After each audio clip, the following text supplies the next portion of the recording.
दोस्तों यकीनन आप इल्यूमिनाटीज के बारे में जानना चाहते होंगे और इस सिलसिले में आपने बहुत सारी वीडियोस देखे होंगी या बहुत सारे लोगों से आपने पूछा होगा, लेकिन किसी ने भी आपको सही तरह से नहीं बताया होगा कि ये इल्यूमिनाटी है क्या है कि इल्यूमिनाटी को समझने के लिए हमें पूरी हिस्ट्री को समझना पड़ेगा, क्योंकि इल्यूमिनाटी एक ऐसे ग्रुप को कहा जाता है जो इन सारे इवेंट्स का जिम्मेदार है जो आजकल होते हैं। कहा जाता है कि फ्रेंच रिवॉल्यूशन या वर्ल्ड वार 1 या वर्ल्ड वार 2 या 9/11 या जॉन कैनेडी की या बहुत बड़े बड़े एसासिनेशन इल्यूमिनाटी के ऑर्डर से होते हैं। और ये वो इवेंट्स हैं जिसकी वजह से दुनिया 18वीं सदी के मुकाबले में इस वक्त इतनी ज्यादा चेंज हुई, और ये अचानक से इतना चेंज जिसने सारे लोगों को हैरान कर दिया है। कहा जाता है कि इंसानों ने पिछले 200 साल में जो चेंज देखे हैं वो पूरी तारीख में कभी नहीं देखे, और इन 10 सालों में जो चेंजेस आए हैं वो तो पिछले 200 सालों में भी नहीं आए। तो इन चेंजेस के पीछे किस ग्रुप का हाथ है या कोई जिम्मेदार है भी या नहीं।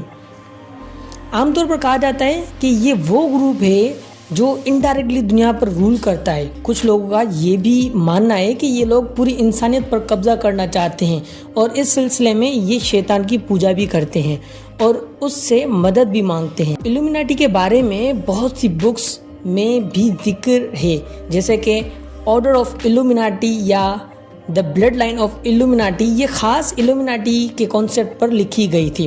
अब खाली ये कॉन्सेप्ट या कोई थ्योरी है या कोई हकीकत है, आज हम इन सारे बुक्स को सामने रखते हुए हिस्टोरिकल पर्सपेक्टिव से इल्यूमिनाटी की हकीकत से पर्दा उठाएंगे और ये भी जानेंगे कि जो अननेचुरल बातें इल्यूमिनाटी के बारे में कही जाती है कि वो शैतान की पूजा करते हैं या अपनी आत्मा को बेच देते हैं या अपनी रूह को बेच देते हैं, शैतान के हवाले कर देते हैं, ये बातें सच्ची हैं या झूठी, आज हम जानेंगे।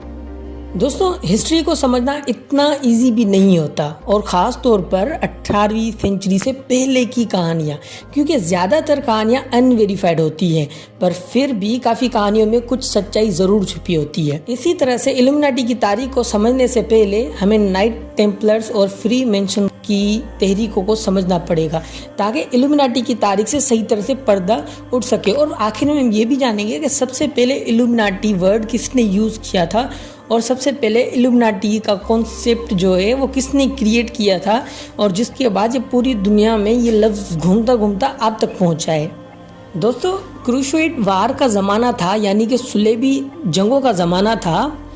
उस ज़माने में एक नया ग्रुप उभर के सामने आया जिन्हें नाइट टेम्पलर्स कहा जाता था। शुरू में ये 12 लोग थे जिन्होंने क्रिश्चियनिटी की हिफाजत के लिए तलवार उठाई, पर उनका हकीकी मकसद कुछ और था और आगे चल के उन्होंने मुआशरे और सियासत की डोरें भी संभालना शुरू की, और एक वक्त आया कि यूरोप की पूरी इकोनॉमी पे इनका कंट्रोल था और तमाम यूरोप के बादशाह भी इनके कर्जी होना शुरू हुए और वो अपने मुल्क को चलाने के लिए इनसे कर्ज भी लेते थे, और इस तरह से वो पूरे यूरोप पर हुक्मरानी करने लगे। उस वक्त ये फ्रांसी बादशाह फिलिप IV नाइट टेम्पलर्स की रियासती ताकत से खुश नहीं थे, जिसकी वजह से उन्होंने फैसला किया कि हर सूरत से इस निज़ाम को तब्दील करना होगा।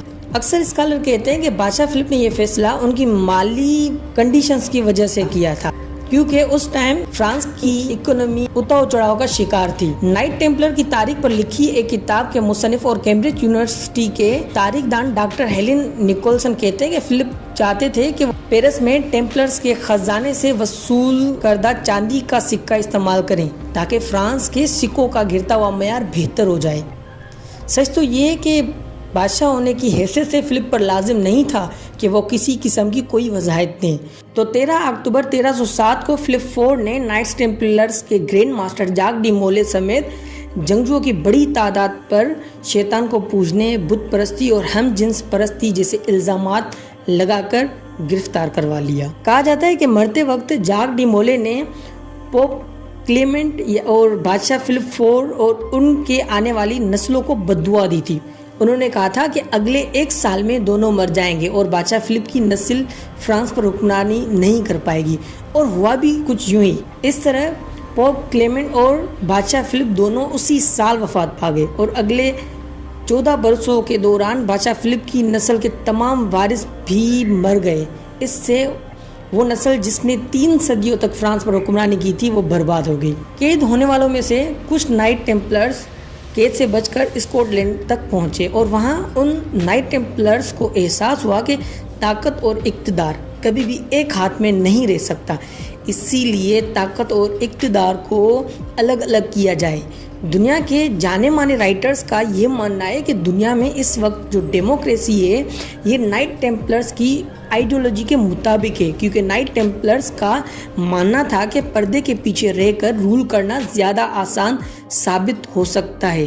1717 में ये टेम्पलर्स एक बार फिर से यूरोप में उभर कर सामने आए और ख़ुद को फ्री मेसन्स बुलवाने लगे, पर वो थे नाइट टेम्पलर्स ही। देखते ही देखते पूरे यूरोप के असर रसूख रखने वाले सारे के सारे लोग इस तंजीम का हिस्सा बनने लगे। और ये वो ज़माना था जिसमें ज़्यादातर मुल्क, जिनमें से अमेरिका भी, फ्री मेसन्स के बारे में बहुत खौफजदा पाया जाता था। और 1828 में तो अमेरिका में एक सियासी तहरीक भी क़याम पजीर हुई जिसका मकसद फ्री मेसन्स की मुखालिफत करना थी। और इसी ज़माने में जब ये फ्री मेसन्स उभर रहे थे तो दूसरी तरफ जर्मनी में इल्यूमिनाटी का जन्म हो रहा था।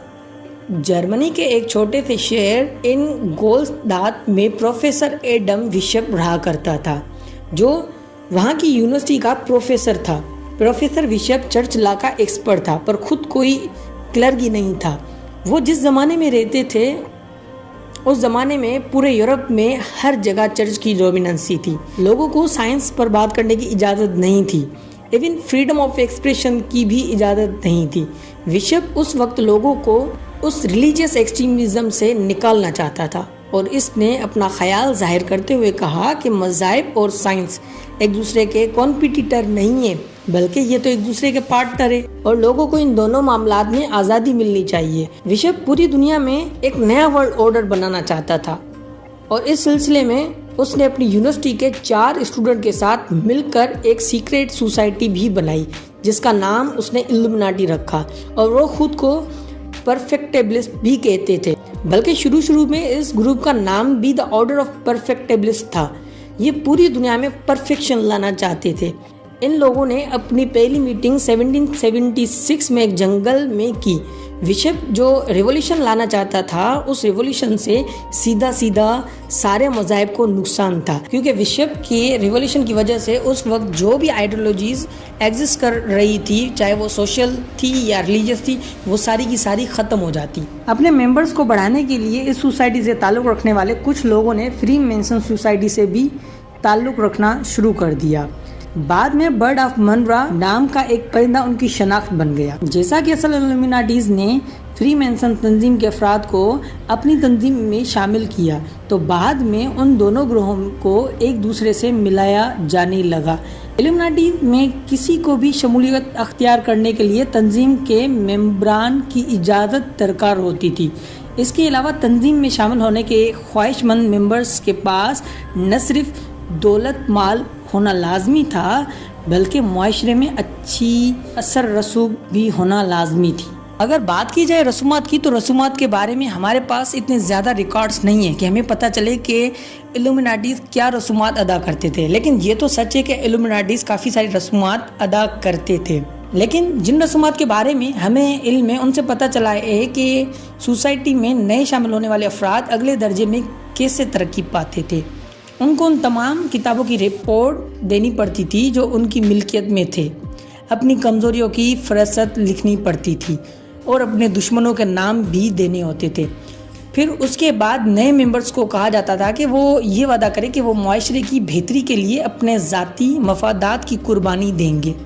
अब आ जाते हैं उस आग की तरफ जो अक्सर इल्यूमिनाटी की निशानी समझी जाती है। इस आग को आई ऑफ प्रोविडेंस कहा जाता है, एक ऐसा अलामती निशान जिसमें एक तकून के अंदर आँख बनी होती है और ये निशान दुनिया भर में मुख्तलिफ गिरजाघरों में, फ्री मेसन इमारतों में और हत्ता कि अमेरिका के $1 के नोट पर भी मौजूद है। इस निशान को न सिर्फ फ्री मेसन बल्कि इल्यूमिनाटी के साथ साथ भी जोड़ा जाता है और कहा जाता है कि ये इस ग्रुप की दुनिया भर में निगरानी करने और सबको काबू रखने की अलामती निशान है।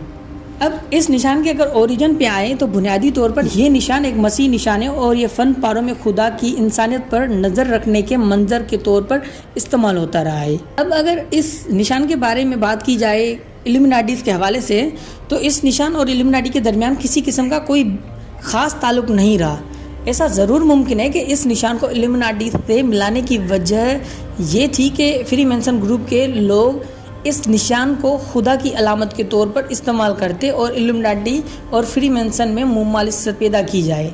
कई लोगों को ये यकीन है कि इल्यूमिनाटी दुनिया के रिसोर्सेज पर काबिज़ हैं और वो ये दावा भी करते हैं कि ये इतनी खुफिया सोसाइटी है कि नहायत ही कम तादाद में लोग हैं जो इसकी असल हकीकत से वाकिफ़ हैं।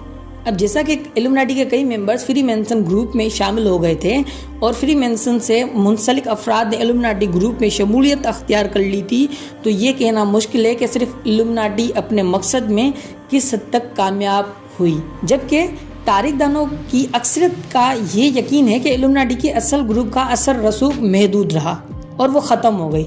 इल्यूमिनाटी ग्रुप के मेंबर्स की तादाद सन 1782 तक 1600 अफराद के करीब पहुंच गई थी।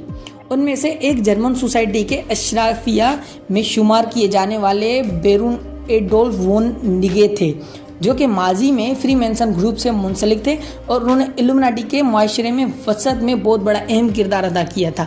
शुरू में सिर्फ एडम बिशप के स्टूडेंट ही इल्यूमिनाटी के रुकन थे, पर बाद में डॉक्टर्स, लॉयर्स और माशरे के ज़हीन अफराद ने इस ग्रुप में शमूलियत अख्तियार कर ली थी।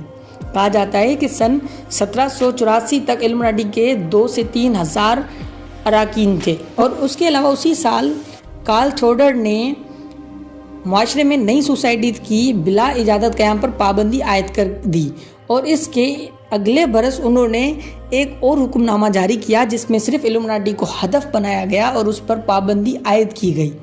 उस ज़माने में इल्यूमिनाटी से मुंसलिक होने के इल्ज़ामात में जब मेम्बरान को हिरासत में लिया जा रहा था तो कई ऐसी दस्तावेज़ात दस्तयाब हुई जिसमें दोहरियत और ख़ुदकुशी के दफ़ा के बारे में तहरीर थी और साथ ऐसी भी दस्तावेज़ात थी जिसमें इसका हमल करने के तरीके दर्ज थे। उन दस्तावेज़ात से इस शक को मज़ीद तरक्की मिली कि ये ग्रुप रियासत और मज़हब दोनों के लिए ख़तरा है। इसके बाद से कहा जाता है कि इल्यूमिनाटी मंजर आम से गायब हो गई, जबकि कई का ख्याल है कि उन्होंने अपनी तंजीम की कार्रवाई खुफिया तौर पर जारी रखी। और उसके बाद अगर बात की जाए एडम बिशप इल्यूमिनाटी के फाउंडर की, तो उन्हें नौकरी से निकाल दिया गया। उसके बाद फिर उन्हें अपने मुल्क से भी बदर किया गया और उन्होंने अपनी बाकी ज़िंदगी गोथा में गुजार दी, जहाँ सन 1830 में उनकी मौत हो गई। तो दोस्तों, ये थी इल्यूमिनाटी की कहानी जो पूरे के पूरे सच पर मुबनी है, जिसमें कोई भी अननेचुरल बात नहीं है। बाकी की जो थ्योरीज हैं वो कॉन्स्पायरेसी थ्योरीज चलती रहती हैं, लेकिन हकीकत में ऐसी कोई भी थ्योरी नहीं है, वो सिर्फ कॉन्स्पायरेसीज हैं।